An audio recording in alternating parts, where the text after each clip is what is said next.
குமரி மாவட்டம் கொல்லங்கோடு அருகே கேரளாவில் திருமண வரவேற்பு விழாவில் கலந்து கொள்ள சென்றவர்களின் வேன் கவிழ்ந்து விபத்துக்குள்ளானதில் 20க்கும் மேற்பட்டோர் காயமடைந்தனர். இது குறித்த விவரங்களை நமது செய்தியாளர் சஜயகுமார் வழங்க கேட்கலாம். சஜயகுமார், விவரங்கள்.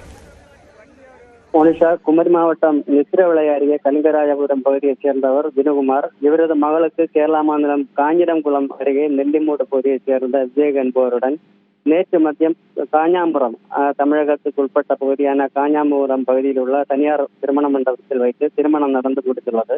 தொடர்ந்து பெண்ணின் வீட்டார் மாலை வேளையில் மணமகனின் வீடான கேரளா மாநிலம் காஞ்சிரங்குளம் பகுதியில் வைத்து நடைபெறும் வரவேற்பு நிகழ்ச்சியில் கலந்து கொள்வதற்காக ஊர் மக்கள் சேர்ந்து 3க்கும் மேற்பட்ட மினி ஆம்னி பேருந்துகள் மூலம் இருசக்கர வாகனங்கள், கார்கள் என சென்று கொண்டிருந்த போது கடைசியாக வந்த பேருந்து முன்னால் அதே பகுதியைச் சேர்ந்த அபிஜித் என்ற வாலிபர் ஓட்டி சென்ற வாகனம் மணலி பகுதியில் உள்ள அபாயகரமான வளைவில் வரும்போது ஓட்டுநரின் கட்டுப்பாட்டை இழந்து தாறுமாறாக ஓடி முன்னே சென்று கொண்டிருந்த இருசக்கர வாகனத்தின் மீது மோதி தலைக்குப்புற சாலையில் குறுக்கே கவிழ்ந்து சிறிது தூரம் இழுத்து சென்றது.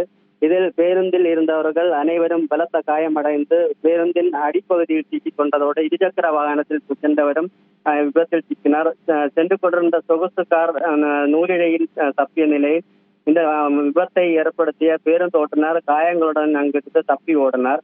தொடர்ந்து சத்தம் கேட்டு ஓடி வந்த பொதுமக்கள் 108 ஆம்புலன்ஸுக்கு அழைப்பு விடுத்து தகவல் கொடுத்தனர். ஆனால் தாமதமாக ஆம்புலன்ஸ் வந்த நிலையில் தனியார் வாகனங்கள் மூலம் பொதுமக்கள் அந்த 20க்கும் மேற்பட்ட மக்களை மீட்டு கேரளா மாநிலம் பாரசாலை அரசு மருத்துவமனையில் அனுமதிக்கப்பட்டுள்ளனர். அல்லது பலருக்கும் கை கால்கள் முறிவு ஏற்பட்ட பலத்த காயங்களுடன் சிகிச்சை பெற்று வரும் நிலையில் இந்த விபத்தின் பதைபதைக்க வைக்கும் சிசிடிவி காட்சிகளும் வெளியாகியுள்ளது.